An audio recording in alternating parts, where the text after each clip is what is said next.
Ini adalah sesi perkongsian audiobook bagi bacaan buku kanak-kanak oleh Enid Blyton, versi terjemahan ke bahasa Indonesia, cerita-cerita teladan, gadis kaya yang sombong dan cerita-cerita lain.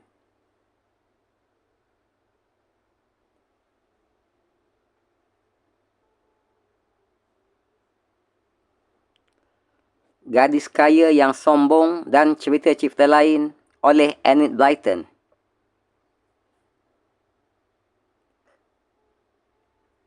Terjemahan ke bahasa Indonesia daripada versi asal dalam bahasa Inggeris, The Forgotten Pets and Other Stories by Enid Blyton, copyright 1950, text by Darrell Waters Limited, copyright 1983, illustrations by the Hamlin Publishing Group Limited, all rights reserved.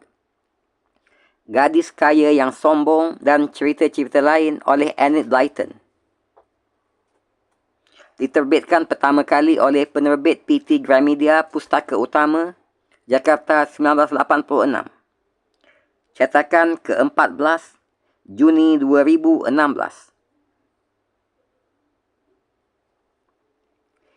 Si tubuh besar. Si tubuh besar. Ada seorang anak laki-laki, namanya George. Tubuh George sangat besar dibandingkan dengan tubuh teman-teman sebayanya. Tangannya kuat, kakinya bisa berlari cepat, dan suaranya keras. Ia suka mengganggu anak-anak lainnya kerana mereka lebih kecil darinya dan tak pernah membela diri bila diancam oleh George. Itulah sebabnya George suka sekali mengganggu mereka. George sering menarik rambut teman-teman perempuannya. Rambut mereka panjang dan lembut. Bila George menariknya, mereka tentu menjerit.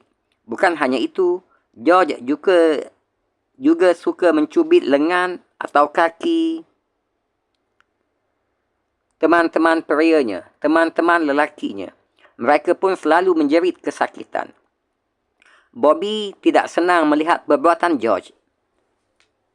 Tetapi ia tak tahu bagaimana caranya menghentikan kebiasaan jelek George, mengganggu anak-anak lainnya. Bobby selalu membalas George dengan pukulan bila dicubit. "Oh," katanya, ketika George mencubitnya keras-keras. "Jangan." Ditempelengnya wajah George sekuat tenaganya. "Hai," seru George. "Kau fikir menempeleng orang sebesar aku ini gampang? Baik, akan kutunjukkan bagaimana rasa tempelenganku." George memegangi Bob, kemudian menempeleng wajahnya dengan kuat sekali hingga bekas jari-jarinya membekas merah pada pipi Bobby. "Nah," ucap George, "begitulah rasanya kalau berani-berani menempelengku." Sejak saat itu, tak seorang pun berani membalas bila George memukul atau mencubit. Pada suatu siang, Winnie menjemput adiknya Hillary dari sekolah. Tubuh Winnie tinggi besar. Winnie menemui George sedang menyakiti Hillary. Hillary didorong ke pojok halaman sekolah dan ditarik-tarik rambutnya. Lalu Winnie melihat George mencubit kaki seorang anak laki-laki sampai anak itu menjerit-jerit kesakitan. Winnie menghampiri George. Tubuh Winnie jauh lebih besar bila dibandingkan dengan tubuh George. Tentu saja, usia Winnie sudah 12 tahun, sedang George baru 7 tahun. "Hai," sapa Winnie. "Kau rupanya suka sekali memukul dan mencubit serta menarik rambut teman-temanmu. Aku pun begitu." Winnie menarik rambut George dengan keras, hingga kurang lebih 20 helai rambutnya terlepas. Kemudian dicubitnya lengan George sampai dia menjerit dan berlinangan air mata. "Ha, kau tak suka diperlakukan begini?" tanya Winnie keheran-heranan. "Oh, mungkin kau lebih suka ditempeleng. Kalau begitu, ku dengar kau sering memukuli adikku." Keras benar bunyi tamparan tangan Winnie pada wajah George. George pun berteriak-teriak. Kau masih bayi, ucap Winnie. Cuma tubuhmu saja yang besar untuk anak seusia kau. Lihatlah, begitu saja kau menangis. Padahal yang lain tak pernah menangis bila kau cubit atau kau pukuli.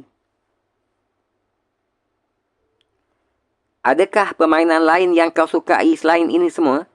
Bagaimana kalau dicakar? Oh, jangan.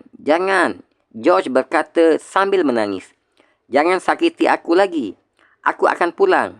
Biar aku ceritakan semua ini kepada ibuku. Dasar tukang mengadu, seru teman-temannya. Ceritakan saja, Winnie berkata. Nanti ku jelaskan kepada ibumu bahawa yang kulakukan terhadapmu hanyalah hal yang sama dengan yang sering dilakukan anaknya terhadap anak-anak lain. Nah, bagaimana kalau kita temui ibumu sekarang juga? Tetapi George tak mahu. Ia pulang sambil menangis tersedu-sedu. Teman-temannya tertawa. Terima kasih Winnie, ucap Bobby. Sudah sering kami mencuba menghentikan kebiasaan buruknya.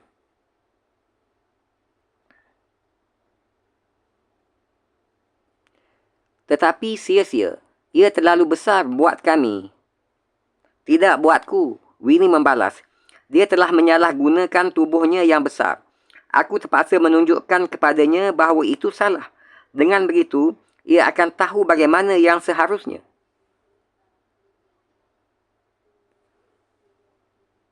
Kalau melihat George hendak mengganggu temannya lagi, Winnie segera menghampirinya. Hai George, sedang mencubit temanmu lagi? Bagus. Aku pun sudah lama ingin melakukannya. Nah, enak bukan? Bagaimana kalau ku tarik rambutmu sekarang? Oh, jangan menjerit begitu. Tadi kau menarik rambut Peter bukan? Kau menariknya jauh lebih keras daripada ini. Mengapa sih kau jahat sekali kepadaku? Sedu George yang walaupun bertubuh besar tapi suka menangis. Jahat? Winnie bertanya, berpura-pura kaget. Apa maksudmu? Aku kan cuma menirukan apa yang kau lakukan terhadap anak-anak lain.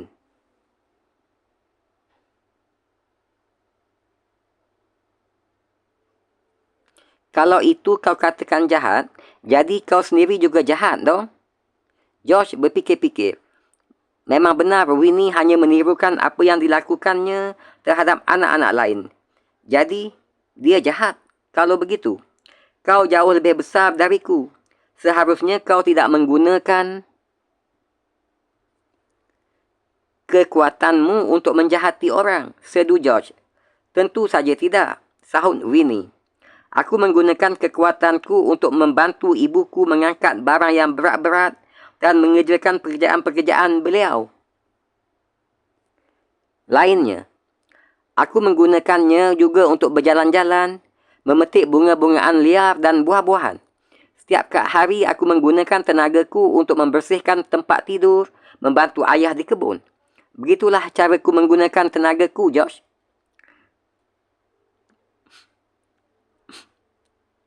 Tidak, kau mempergunakannya untuk menjahatiku, George bersikeras. Aku cuma ingin menunjukkan kepadamu betapa buruk dan salahnya bila kita menggunakan kekuatan dan tenaga kita untuk hal-hal yang salah. Tutur Winnie. Sebaiknya kita buat perjanjian, George.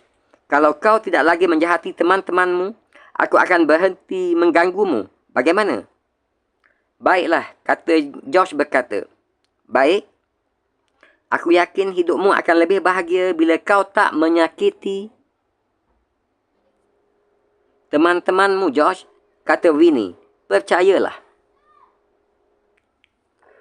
Winnie benar. George merasa jauh lebih berbahagia sekarang. Untunglah Winnie memberinya pelajaran. Semoga dapat sama-sama kita ambil sedikit sebanyak manfaat dan pengajaran daripada cerita teladan yang telah kita baca bersama tadi. Sehingga bertemu lagi dalam sesi-sesi perkongsian selanjutnya. InsyaAllah.